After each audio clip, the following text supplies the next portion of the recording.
Hello there. Welcome back to another episode of I Love This, You Should Too, a podcast with me, Samantha Hees, and him, Indy Randawa. Hi, Indy. Hi. How are you? I'm great, except my eyes are burnt. Because you looked outside for the first time in like 3 days? Yeah, I don't go outside anymore. Oh, no. It's that part of quarantine again. Yeah. It's scary out there. We're going to take him out after the podcast. Take him out for a little walk. To the beyond? Yeah, outside. Oh, I don't know if I'm ready for that. How are you doing? I'm good. We've had a nice busy weekend of unpacking and cleaning because we're back home. Yay! And we have new floors, and I'm very happy with how our house looks. I think it's bigger now. I think they made it a little bit bigger, yeah. Somehow, instead of just putting in floors, they also increased the square footage. And busted up a bunch of shit. And broke everything, yeah. But, do you know what today is? An extra special awards show episode? Yes. It is, in fact, an extra special awards show episode. Oh, were you going to say that? Did I steal your line? No, that's okay. exactly correct. Yes, every 50 episodes we do an awards show. Or we will from here on out. We will from here on out, yeah. We actually did up to like 65-ish the first time. Right. So this is a smaller grouping, but fitting for this year because the Oscars and everything else will be a smaller grouping. Yeah. And lots of shitty things are going to win awards. Yeah, because they were the only ones who could actually get their movie out. So basically what we're going to do is we're going to run through some categories and some statistics of our movies, and we're going to talk about what we think the best and worst of everything that we've watched is, and reminisce about the past. And it's only going to be the main movies, so none of the picks of the week. Yes. And it'll be everything since our last awards show. So everything from episodes 66 through 100. And what was movie number 66? Always Be My Maybe. Right. Okay. First off, how's this season of the podcast been for you? Good. I think I'm finding a rhythm. I was kind of struggling in the first season with picking movies because I was scared that you were gonna just like not love me anymore. But now you're coming around to my big thesis of this whole thing of like, you can have completely different tastes. True. And you can hate the things the other person likes, and you can still love them. Yeah, exactly. So yeah, I think that I have figured out a way of picking movies that is both fun and doesn't disrupt our relationship. And I think going into season 3, it's going to be even better. All right. How about you, Indy? I've stopped kind of doing that thing of having a lesson plan over the season of this is going to build upon this. I'm still kind of doing it, but I've stopped doing the big classics as much. Mm-hmm. And it's just like, hey, I want to talk about this week. Yes. Which I think is probably a good thing, but maybe I should do some more real old stuff and teach some film school again, like I used to more on the first season. Indy's film school. Yeah. I do enjoy Indy's film school occasionally. I think it's important. It's an important part of the show. Yeah, we'll have to do that again. I think we've also gotten into that part more about, like, I don't care what you like. Yeah. Nothing is inherently good, nothing is inherently bad. But I think regardless of what you like, if it's Raging Bull or Christmas Prince, I think you should know why you like it. Mm-hmm. And I think that's what separates the good things from bad things. If you can watch whatever and say, I like it for these reasons, great. Mm-hmm. But if you're like, I like it because pretty, then I'm like, yeah, maybe it's not as great as you think it is. So we've talked about that kind of stuff more. We didn't have a big theme month like we did with Star Wars and stuff. Oh, yeah. We'll have to get back into that. I think maybe Harry Potter for the next one. Harry Potter, yeah. I was also thinking, we talked about a Shakespeare pick where you pick, like, the classic and I pick the remake. So I would do, like, the Olivier Hamlet and you would do 10 Things I Hate About You? Yeah, something like that. We could do, like, Shakespeare month. I'd be down for that because I love Shakespeare. Or, like, the Romeo and Juliets. Like, that would be fun. But yeah, so I think you have a lot to teach about Shakespeare, and I have some favorites of remakes of Shakespeare. Well, none of the Shakespeare productions I'd pick are going to be original because they're the, great eight cinema. I know, I meant movies. Predates film. Yeah. Oh, I thought William Shakespeare was writing for the screen, not the stage. Yeah, he was around in like the 80s, I think. Yeah. Billy Shakespeare. Yeah. All right, so let's get into it. Let's talk about our last, I think, around 18 movies. You think it's 17? It's 17. We've already discovered that I don't know how to do math, so. Well, you just didn't know averages. Yeah, I didn't which know. lots of people don't. Yeah. But you picked it up right away after I told you. You taught me how to do it, yes. And then I did it. Good job. And then I'm never doing it again. So the oldest movie we did in this time was Psycho from 1960. And the most recent, if you count television, Schitt's Creek ended in 2020. But we also did Always Be My Maybe from 2019. The most successful box office movie this time is actually one of mine. Really? Spirited Away, because that was a worldwide sensation. Right, yes. And I think that's well deserved. Yeah.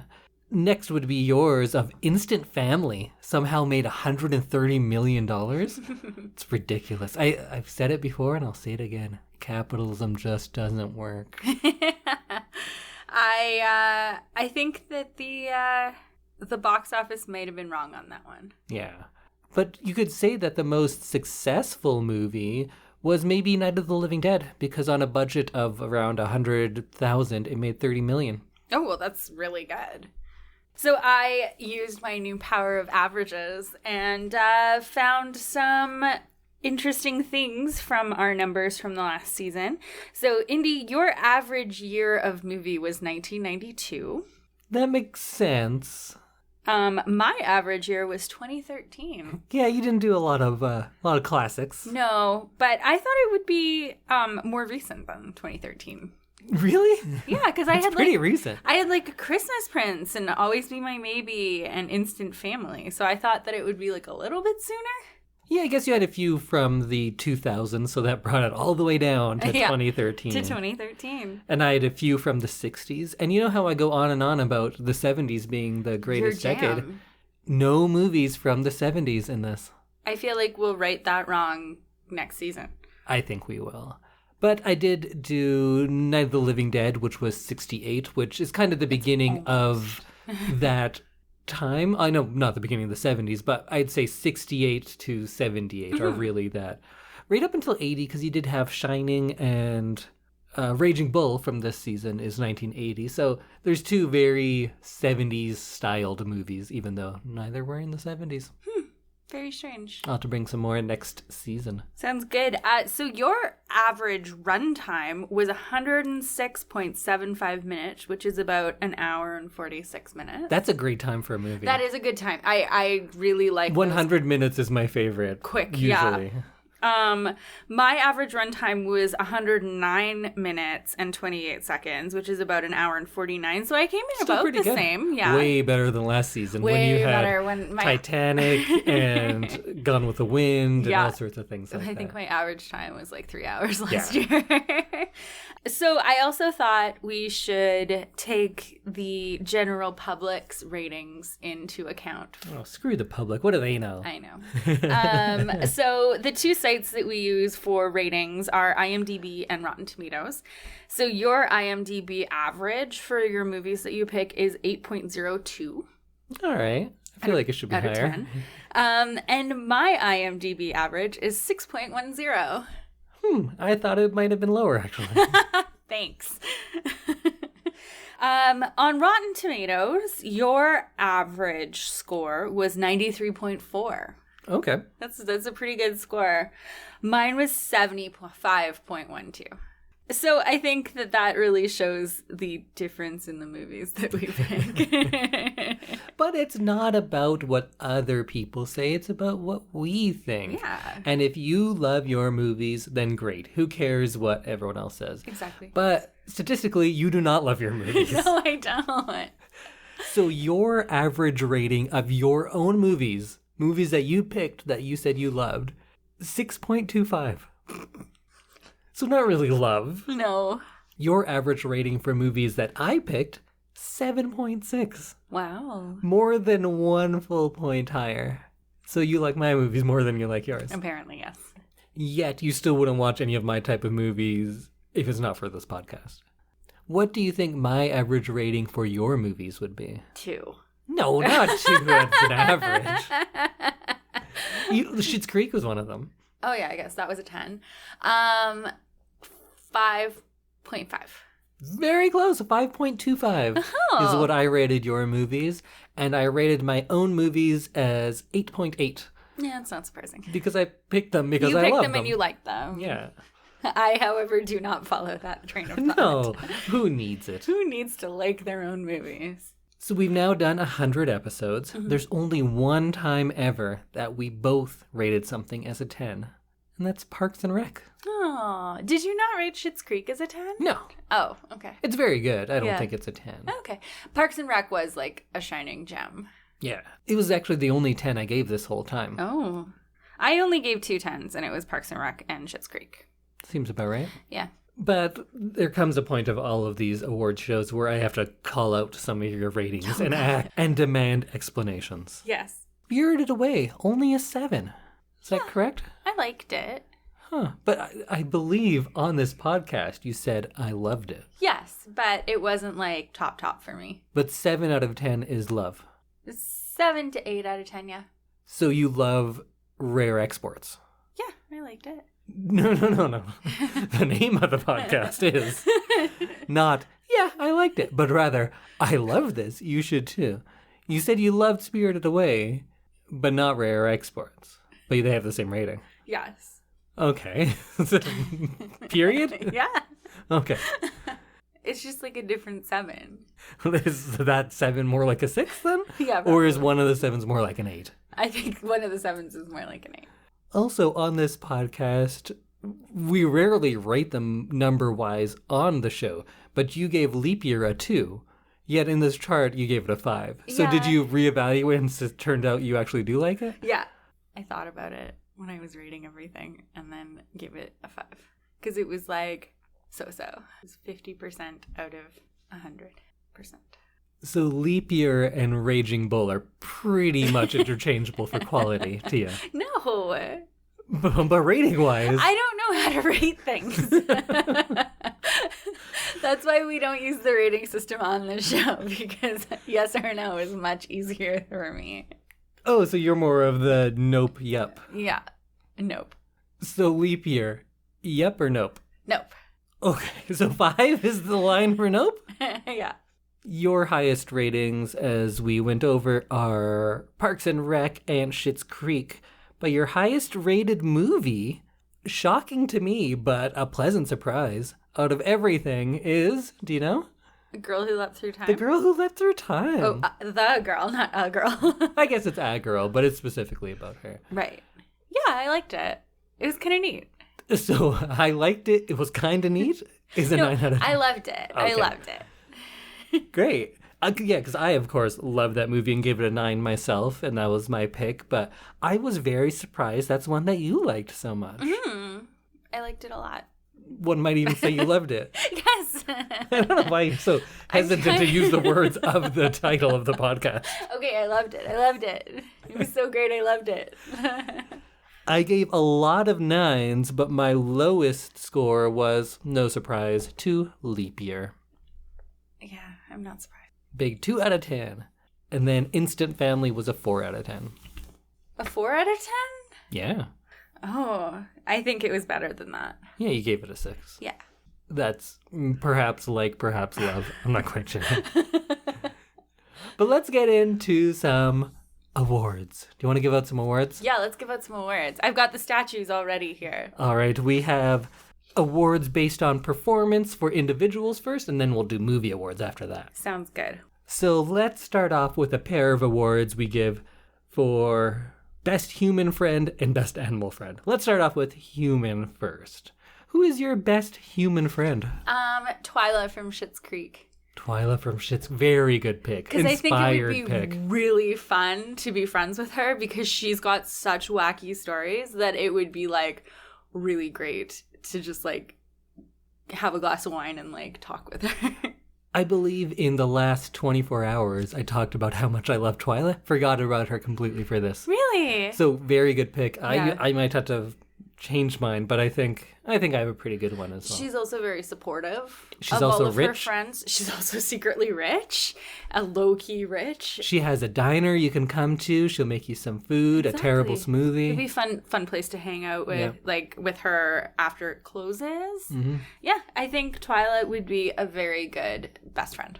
I completely agree. I wondered where spirits would go, if they're best animal or best human. Oh. But like I had a runner-up of No Face from Spirited Away Oh. because he's only as good or as bad as you treat him. So True. treat him well. Oh, okay, yeah. My runner-up was Kosuke from The Girl Who Leapt Through Time. He was like the best friend who's just a good guy, who's like very smart, athletic, and just nice to everyone. Yeah. But my pick for best human friend, and I think really the only one that could rival Twyla, Ben Wyatt. Oh, Parks and yeah. Rec. I thought about Ben Wyatt, but I decided not to go with him. I think between the two of them, if you bring Twyla along, I bring Ben along, that's going to be good times. We're And gonna maybe have- the two of them could get married. Yeah. Oh no, but Leslie. Leslie and Ben are too perfect together. True. All right, let's move on to the Wicket Award for Best Animal Friend. Wicket? Wicket is the name of that Ewok. Oh, okay. So there weren't that many animals this season. No, not nearly We as didn't many watch as last as many time. animal movies. So let's make a note, more animals. More for next animals time. so that Yeah. we can fulfill this category properly. But my best animal friend was Meatball from Instant Family, the giant Bernese mountain dog. He was very cute.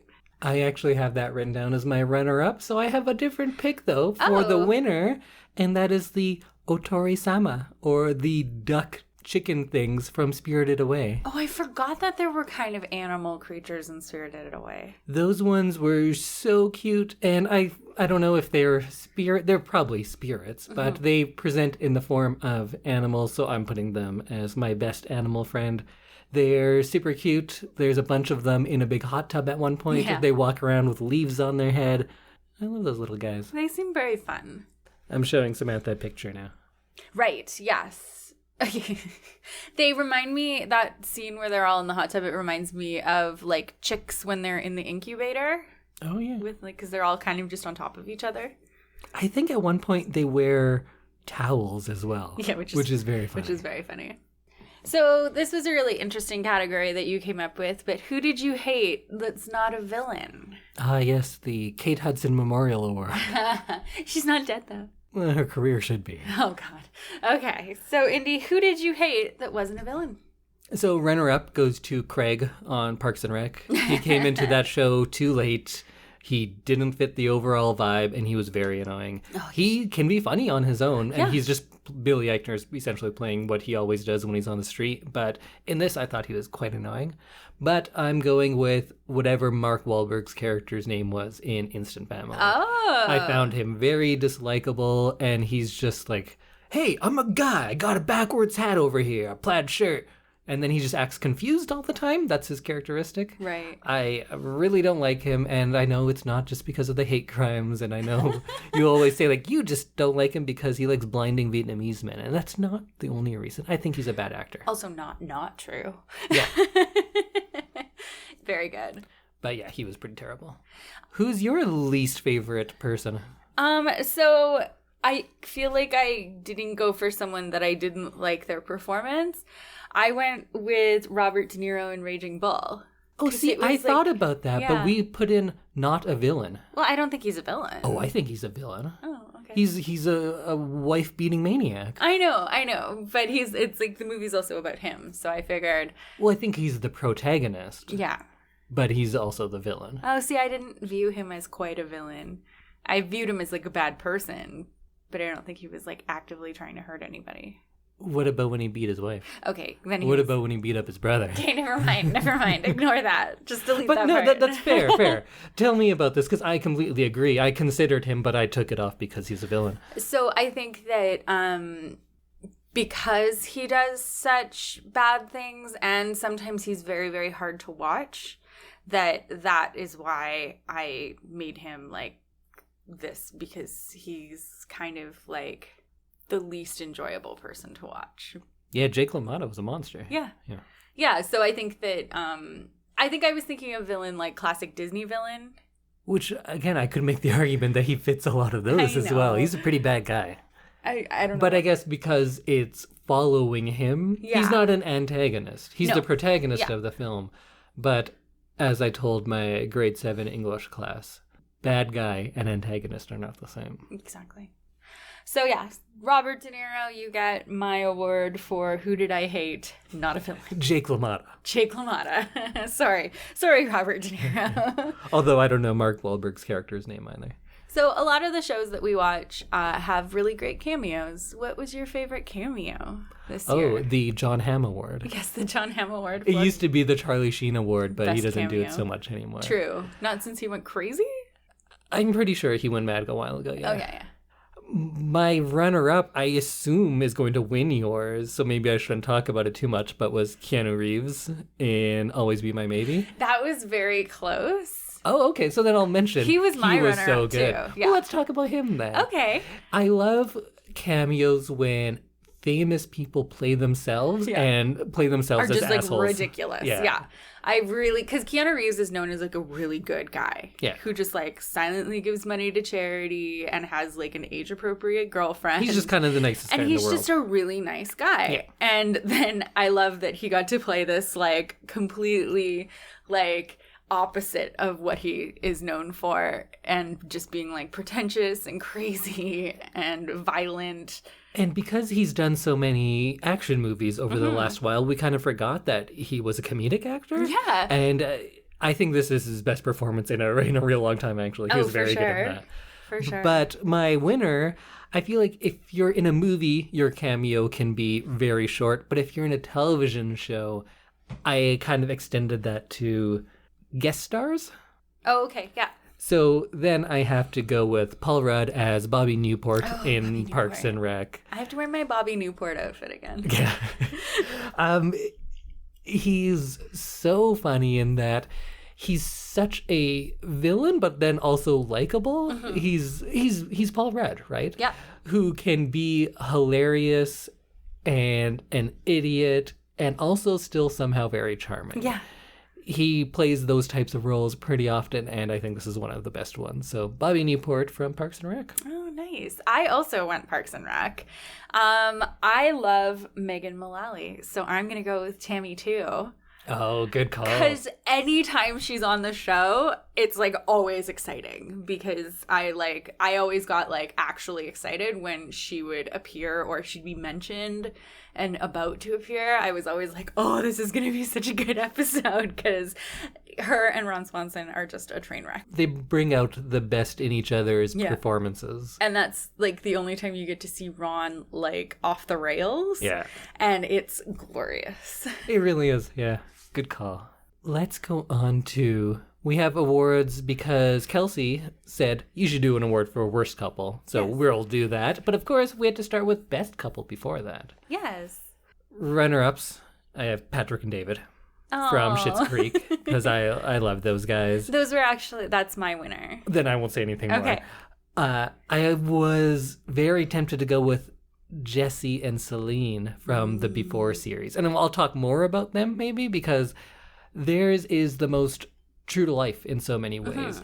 It spans 20 years and we get to see their relationship in all different stages. We get to see it in the what could be this crazy romantic part. We get to see a kind of lovelorn what could have been in the second movie.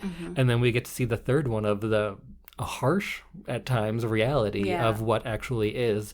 And I loved how they grow together and still work out for the most part.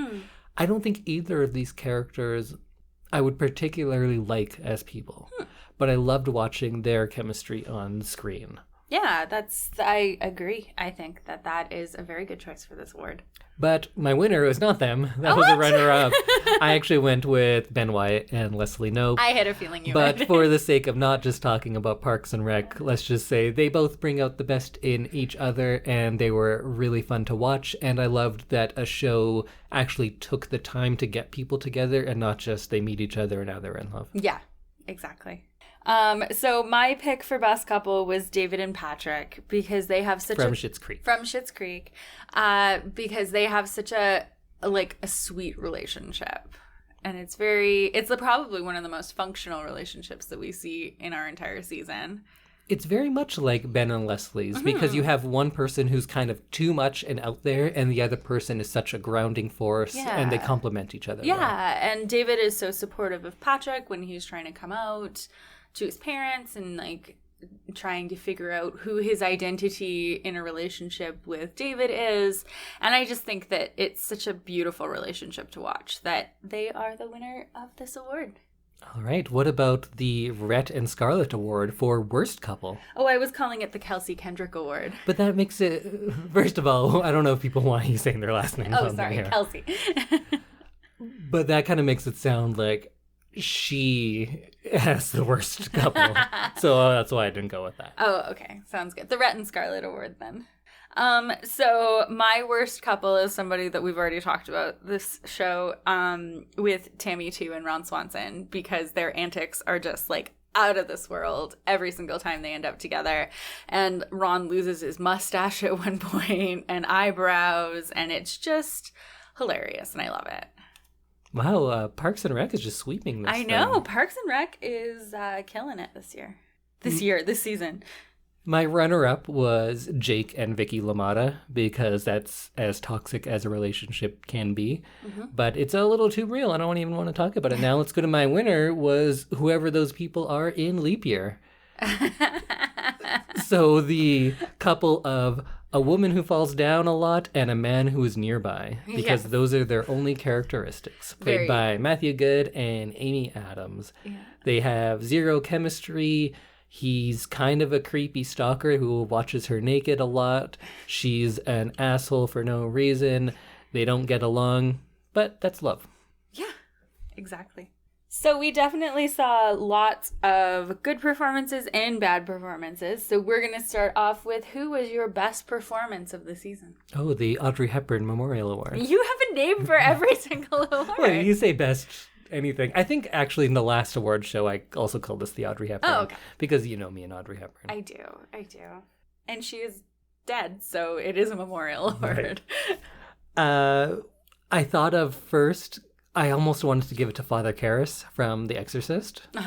Because he gives a very understated but brilliant performance. I contemplated Anthony Perkins, who plays Norman Bates in Psycho, because I think we talk about his performance a lot. But as much as people talk about, oh, he's creepy, I think if you actually watch the movie, sit down and watch it now, it's so much better than even we give it credit for. But it's hard not to go with Robert De Niro as Jake LaMotta. I think one of the all-time best performances in cinema. You could go to like all of the method stuff he does about losing all that weight and then getting into good enough shape to be a professional boxer. Yeah. But I think it comes down to encapsulating this like monster of a man and making him terrible, but then also making us, maybe we're not necessarily on his side because he's a bad guy, although some people may have been won over to that point. But we do find the humanity in this monster. Right. And I think to make someone as terrible as Jake LaMotta is in this film, but still give him little glimpses of redemption, was quite amazing on De Niro's part. So that's my best performance of this season. I agree. And you covered all of the points for mine. You went with De Niro? Yeah, I did. What? Yeah. Shocking. Wow. Well, what did you like about him then? Because I was quite surprised that you'd picked that. You covered all the things. Like, I feel like I'm just going to repeat you. Okay. But I think that his, like, fully throwing himself into this role and, like, you said, like, actually gaining all the weight and getting into shape to do this and just how believable he was, I think is amazing. And I think that he deserves this award, too. Agreed. Well, then let's do the other side of this. Who wins your Jimmy Fallon Award for worst performance in a film? I'm going to give it to Rose McIver from Christmas Prince. She's the reporter. The reporter lady, yeah. She was bad. She was bad. And yet somehow had 3 franchise movies on Netflix. She definitely is bad and just, like, needs to not act anymore.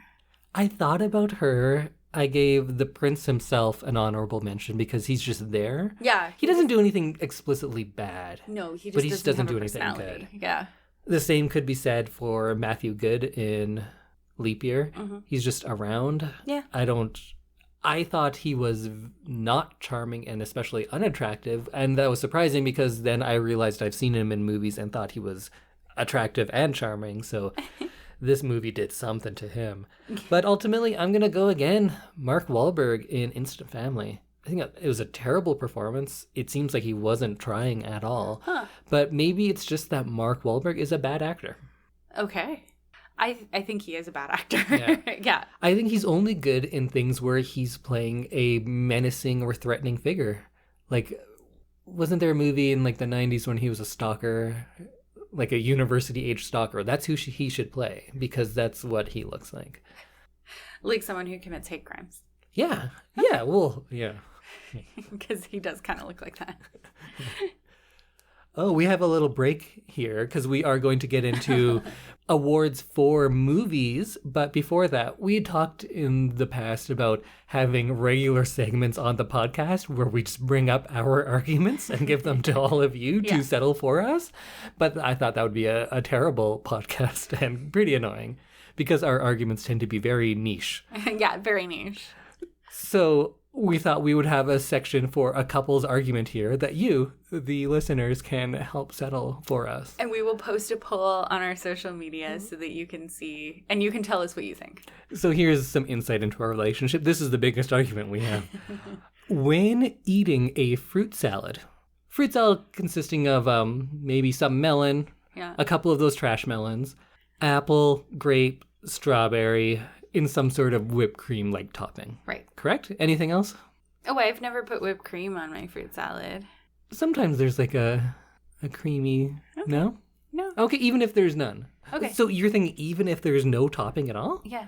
That's even more on my side now. Okay, just fruit in a bowl. Yeah. If you took a spoon without looking, picked up one chunk of fruit, maybe it's a cube of melon, maybe it's a grape, maybe it's half a strawberry, can you tell what it is just in your mouth? No, it all tastes the same. That is sheer and utter madness. And I don't know why I spend so much time cultivating these flavors I put into your meals because everything tastes the same. No, to it you. doesn't. No, it doesn't. Just fruit salad. It all has like a general fruit flavor. A grape and a melon. You can't tell the difference. No, they have like the same flavor when they're all mixed together. No. Yeah. Just one in your mouth, not a mouthful of four of them.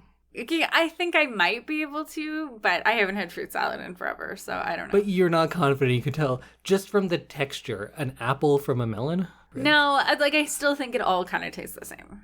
Okay, well, everyone out there, what do you think? Can you tell the difference between different fruits when eating them in a fruit salad? I think I could understand maybe honeydew and cantaloupe. Those can blend for me too. I can see that. But beyond that, I think clearly you should be able to. And I'm a little worried that you can't. Doesn't one of your friends think I'm an alien because I can't blow my nose? Yes, well, we could bring this up too.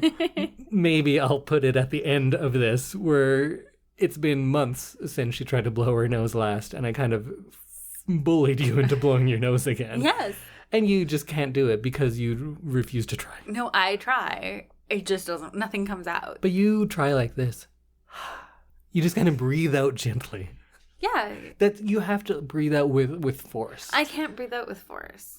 But you did once. And you said, hey, stuff came out. And then I said, do it again. And you said, no, I can't. I'll try it again after the podcast. I don't believe It's too much pressure.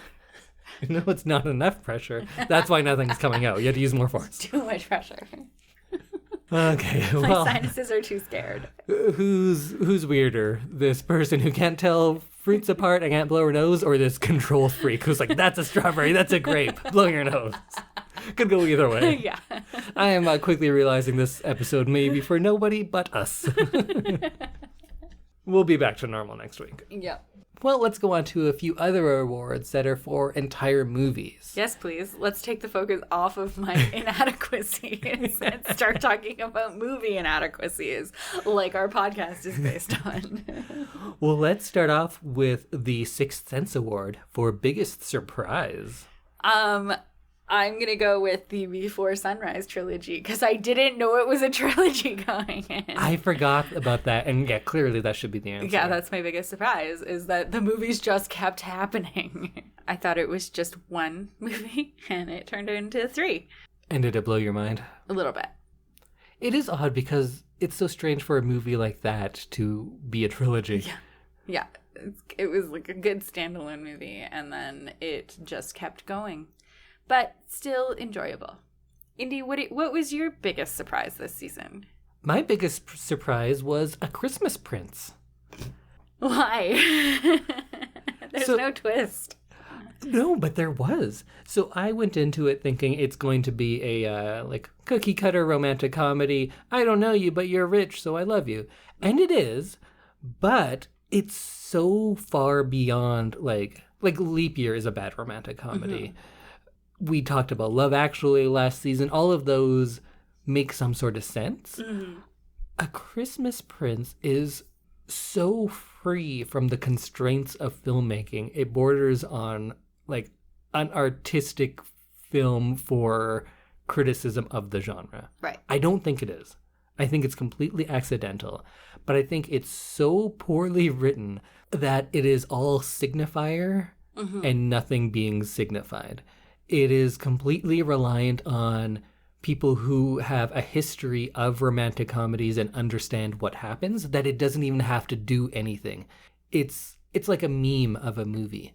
You don't have to know the context. You don't have to watch the movie the meme is about. You just like, oh, I know what that means. It doesn't mean anything on its own without us knowing romantic comedies. Embedding all of this knowledge that we have from our past into it. Right. If someone has never seen a film before, they would not understand anything about this movie because nothing makes any sense at all. But we're so ingrained that, like, oh, we know this is what this means. Right. I feel like this movie is secretly a very nihilistic movie because nothing in this film has any meaning whatsoever. And it's kind of creating a world where meaning is meaningless. Why would you need meaning in anything? Just look at this. Right. It's so far into bad romantic comedy that it almost comes all the way around and is a commentary on them. And I think in like 30 years, people might look at this movie and be like, whoa, how did that ever get made? And how was it so popular? It could only be popular in this time, and it could only be popular with the success of Netflix, of people just consuming, not constantly watching movies, not discussing movies, just consuming.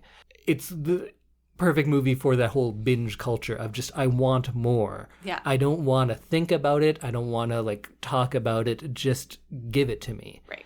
And so this movie is given to you in a bunch of spoonfuls of like, here's this scene. You've seen that scene before. And it just gives you everything constantly. It doesn't even really have a plot that makes any sort of coherent sense. But we know exactly what everything means because we've seen it before. That they don't have to mean anything in this movie, and nothing means anything in this movie. But we fill all of these things with meaning, and they don't have to do it. We're doing all the work watching that movie. And it was truly surprising and kind of revelatory in that way. Well, have I got another Christmas movie for you? I don't know where it could go from there, though, because if they lean more into that, I think it would go too far. If they try harder, I think it would be a worse movie. I don't know. I'm sure we'll watch it probably this Christmas, but I'm not sure where they could go. Well, let's go into a few technical awards. So we're not going to give editing or cinematography, sound editing, sound design, anything like that. We're going to break it down real simple. Okay. What sounds the best? What looks the best? Sounds good, looks good. Sounds good, looks good. So let's go to the looks gourd. Let's go. What? The gourd? The gourd award. Let's go to the award for what sounds good. I gave it the Conversation Memorial Award, but we haven't talked about the conversation yet. So what sounds good to you? Always Be My Maybe. All the Hello Peril songs, including the I Punched Keanu Reeves song. I love it. I love the band. I don't actually like the band. No, but I think all of those songs were so like funny and well written that I think it deserves this award because they're just like original songs in a movie that are actually like hilarious when you sit down and think about the lyrics. That's really good. Yeah. What about you, Indy? What was the best sounding movie? Runner-up is The Girl Who Leapt Through Time. I love the sound design, especially when they're outdoors and there's the cicadas. I love how they capture silence. Yeah. And it's not just no audio, because that sounds weird if it's in a movie, but they have these empty spaces like the classrooms and things being silent, and it sounds great. But my winner is Psycho. Oh. Psycho has a great score from Bernard Herrmann. That main theme is iconic for good reason. There's also lots of great attention paid to the sound effects. The shower scene's probably the most famous. And they were stabbing melons. They were introducing animal noises, all sorts of things to make those sound effects. But I think it's the score that wins me over. So Psycho sounds good. Now, what about what looks good in the, let's say, Blade Runner Memorial Award? Oh, well, similar to Blade Runner, my award goes to Children of Men. It was such an interesting set. There's so much going on in it. And I feel like you could not watch the movie and just look at the set, and it would be like really interesting. And if we're including all camera movement, because that's part of what looks good, this has some amazing camera work. Exactly, yeah. So it was really visually interesting to look at because of the set dressing and the costuming, and then also the like actual filmmaking. I think of any movie we watch, this is probably the best world creation. There is a completely believable, entirely separate world from us that they've created in this. And a very conceivable world as well. It's not so far like a lot of futuristic movies are that you don't have those links to our world, but this definitely does. Yeah. That was my runner-up, along with The Girl Who Leapt Through Time, because I love the art in that. But I think winner, I gotta go Spirited Away. Okay, yeah. Every scene is just so lively, and not just with these amazing characters. There's just such attention to detail to everything. His animation style, Miyazaki's that is really at its peak in this one. You can see all the things that he kind of pioneered in earlier films really coming to their culmination in this one. And it's just a beautiful movie. Every scene has something amazing to look at in it. I agree. Let's go to one of my favorite categories, and a hypothetical one. Which movie's world would you most like to live in? I think I split it between two worlds. Parks and Rec, and then also Schitt's Creek. Tell me Parks and Rec first. Parks and Rec because it seems like a crazy office environment that would actually be a lot of fun. While that place would be, I would not like to live in that world because it is our world but exaggerated. Right. Companies can come in and pave over parks whenever they want to build fast food places. Everyone is upset about everything. Christian groups get to dictate what is taught in schools. We have that world. Yeah. In this, the only good thing is you do have more people on the good side. Yeah. But still, not many more. It's a battle the whole way, and most people lose the battle to bureaucracy. So I don't think I would like to live in the Parks and Rec world. I want to be friends with all of those people. True. But the world in itself seems not great. Like, all the Pawnee is like a terrible town. Yeah. It's not actually good. No. It's just you have this one good group of people. True. What about Schitt's Creek? It seems like the best of everything. You get a really nice little town. You have really good people. It's kind of idyllic, I guess, is the best way to put it. And I think it would be really nice to live there. I'd probably agree with that because it's our world, but with less hate. Exactly. Is really all it is. Exactly. It's very simple, but it seems great. Yeah. Yeah. And it's very neighborly. You know your neighbors, you love your neighbors, and you do absolutely anything to help them. So, Indy, what world would you like to live in? Schitt's Creek is very compelling, so that might actually be the correct answer. My first thought was Spirited Away, because I'd want nothing more than to go to a spirit world that's completely fantastic like that. Yeah. But then that fantastic world also controlled by capitalism. True. And I'd have to have a job there. So if I'm going to go to a world full of spirits, I don't want to have to work 8 hours a day. Probably more. I think she's worked more than that. I think so, because it kind of seems like she only sleeps. Yeah. So that's probably not the best. I thought about The Girl Who Leapt Through Time because it's just our world, but time travel. Yeah. That sounds pretty That's sweet. fun. Yeah. But in the end, I went with Rare Exports, which is just our world, but Santa is real.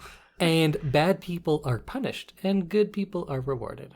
And it's not based on like how much money you have, but it's actually what good you are doing for the world. Yeah. So I think I'd like that world, but I think that's just me wanting bad people to be punished.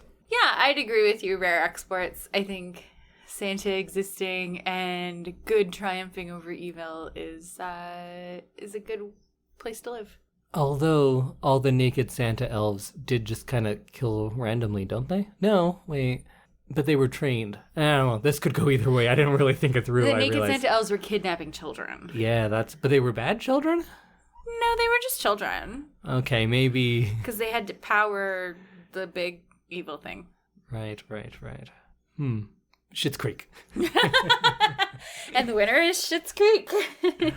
All right, let's get into the two big awards. The reason we're all here. This is the reason? Yeah. Oh, I didn't know that. I was here to babble incoherently about fruit salad. Well, let's go to, first, the Bride Wars Award for Worst Film of the Season. I'm going to give my award to A Christmas Prince. Really? But in a good way. Okay, go on. Because it's entertaining, it's light and fluffy, and I think that's exactly what I was looking for when I started watching A Christmas Prince the first time. I knew it wasn't going to be a like Schitt's Creek or a Raging Bull. I knew that it was going to be light and fluffy and stupid, and I liked it. All right. So it is kind of the worst, but it's also kind of the best. So yours is the Mac and Me Memorial Award, perhaps? Yes, I think so. What about you, Indy? What's the worst? Leap year. Not surprised. It was terrible. Yeah. That's all. Moving on. You Okay. can go listen to that episode. I'll complain about it for a lot longer. Sounds good. So, But let's go into... our final award of the night. I called it the My Neighbor Totoro Award because that's before this season. That was the highest combined rating we've ever had on something. We both gave it 9s. Mm-hmm. We've never even had one before that was like a 10 and a 9. So that was our highest rated okay. combined before. So the My Neighbor Totoro Award, I am giving to Schitt's Creek because it's such a warm, fuzzy, funny show, and it speaks to a lot of like real issues, and I think that it deserves the recognition that it is getting. I agree. It was great. I loved watching it that first time through. I've gone back and we've watched a few episodes here and there, and it holds up. It's funny. I think one thing that is actually better on rewatches is you can watch silly little performance things they do. Yes. And that was much funnier to me because we were watching one just the other day, and Elliot, what's his name, Roland in the show, Roland Shit, was eating a banana, and I was like, rewind this, watch how he eats that banana. He eats it like an animal. And just like the delivery of every line is there was a lot of me going, oh, listen to how she said that. That's hilarious. Yeah. And it's very good for that. Exactly. So I think Schitt's Creek is my best film, best series of this season. So I gave 9s to, I think, 7 different things. Oh. Spirited Away, Children of Men, The Girl Who Leapt Through Time, Night of the Living Dead, The Exorcist, Psycho. But I only gave 1 10, and that was to Parks and Rec. Yes, my other 10. And I guess we can't say best film because it's a series, but Parks and Rec combined a few things that I love and did it better than anything else I think we've seen thus far this season, at least. First of all, it's hilarious and has great little jokes. Constant jokes coming at you like a good sitcom should. And it's less about being a sitcom because it's less about like, oh no, 2 dates on the same night, what do I do? It's not about the situations. I wish there was a different name, like, because these are character-driven ones. Yeah. And yeah, there are gags and weird situations, but I think it all comes down to the characters, and the characters are great. and they're consistent. They don't change just for the sake of one joke, but they're also not static. They're consistent, but they can grow. And that's something we don't get to see a lot in light comedic television. And then Parks and Rec, where it's better than, I'd argue, like things like The Office that it's often compared to, is this has so much more heart. While I don't want to just sit here and say The Office isn't good, because The Office is pretty good. Yeah. But their heartfelt moments come one at a time of like, hey, this is happening now. Isn't that sweet? And you're like, yeah, I guess. But it seemed much more fulfilling throughout Parks and Rec because there would be these long things that eventually pay off. And it's not just, here's a moment, here's a moment. Yeah. It's people being friends over years. Right. And that's what made this show just a little bit better than a lot of other ones. And Schitt's Creek, I love it. I think Parks and Rec did that just a little bit better, actually. Okay. And I think they're both very great at the heartfelt stuff, but I thought as far as the comedic joke writing, I laughed more in Parks and Rec. So that's why it gets a little bit more than Schitt's Creek for me. Okay. But also, like Night of the Living Dead. God damn, it's so good. Psycho is better than I remembered. Yeah? I love Psycho. It's one of the best movies ever. And then we watched it for this, and I was like, yeah, it's better than I thought. Exorcist too. Girl Who Leapt Through Time. So surprisingly good and underappreciated. Yeah. But I guess I could list them all and why, but that's what this whole podcast has been. Like, through these 100 episodes. Yes, So- very true. So if you want to hear more about any of these movies we talked about, look through the last 40 episodes. They're all in there. Exactly. And we'll see you in another 50 episodes for another award show. Yeah. So what next? What are we going to be doing for the next 50 episodes? Where do you want to take things now? Well, we have my next pick is the next episode, and I'm going to take it on a little bit of a different journey with something that I actually haven't seen before. So we're getting to the point where there's fewer movies that you think you love. Yeah. And even the ones you think you love, you didn't. Turns out you didn't. So now you're just kind of leaning into that and go And like, trying hey, how some about things. this? Yeah. Okay. Yeah. I like that. I think I'm going to try to pick movies in different ways than just I love this. And maybe see if I love some things that I haven't seen or still love some things that I thought I loved. And I think that it's going to be a really interesting season. What about you, Indy? What do I have to look forward to? Well, hopefully I'll have that Wong Kar-wai box set soon, so there's some of that. I also still love the idea of early on, I wanted to expand it. Like, so one of the things that I love and we're going to try out for you would be like camping. Yeah. So not necessarily just movies. I don't know if we'll get there, but I like that idea. I think it's funny. We'll probably do 1 or 2 series again. Yes. Because we just like having something to watch. Yes, very true. We're kind of in between like shows to watch right now, and it's just we're like, what should we watch? And we're both like, I don't know. Yeah. So maybe we'll do Mad Men because that's one that I love and you're interested in. I'm interested in it, yeah. So if we're going to watch it anyways, might as well do it on the show. Exactly. I think we should do another multi-part thing. Maybe Harry Potter, maybe something else. Oh, Harry Potter. I listened just a year ago when we were in quarantine. I listened to all the Harry Potter books on audiobook because I was sitting at a computer for long stretches of time by myself. So I got through all of those, so I will have some thoughts on the books as well as the movies if we decide to do that. I should probably do that because I work at a children's library. You do, and you haven't read Harry Potter. I haven't read Harry Potter. Yeah, you should definitely listen to the books. I read a lot of YA fiction You do. every year. So much, actually. But I started this after all of the Harry Potter stuff. So I was like, I know it. I know the movies well enough. So I never got into it. But I do think I'll read those eventually. Maybe this is the time. I think it's the time. It's just too bad that J.K. Rowling is a racist. Is she a racist too? Yeah. Oh. I thought she just didn't like trans people. That as well. Yes. She's just kind of bad. Most people are. I don't know why. Like, it's good that people are upset about things like that. But if you look into most things you love, they're all racist Yeah, too. I know. But it's odd which ones we select to be like, you're racist, that's bad. But in like a world leader, we're like, you're racist, that's cool. I would rather the authors be racist than the world leaders, but that's True. just me. Very true. So we'll have lots of things to look forward to this season. But hey, let's get our listenership up. If you like our podcast, you can rate, review, and subscribe on wherever you get your podcasts. And you can follow us on social media and share it with a friend. Hopefully they won't base it on this episode because this is probably a really bad episode. Yeah, to tell but we them do not good to start stuff. here. We do good stuff. Yes, we do. So you can find us on our email at ilovethisyouShould and the number 2 at gmail.com. You can find us on Instagram and Twitter at ILTYS and the number 2. And you can also find us on Facebook at I Love This You Should Too podcast. And you can find me right here because I don't go outside anymore. Should we plug our own social medias? Okay, well, Go for it. I'm at Samantha Hees on Instagram, Twitter, and Facebook. Although I don't accept friend requests from people I don't know. So don't. Good luck. Don't find me on Facebook. Indy, where are you?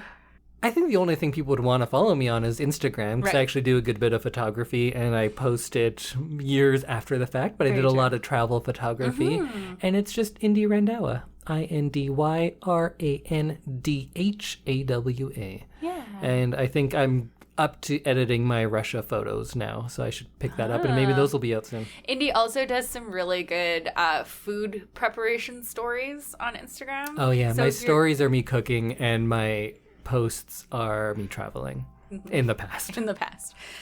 So yeah, check us out. Check out the social media for the podcast and share with your friends, please. And we'll see you next week when I introduce a movie I haven't actually watched. Yay! Bye everyone. Bye.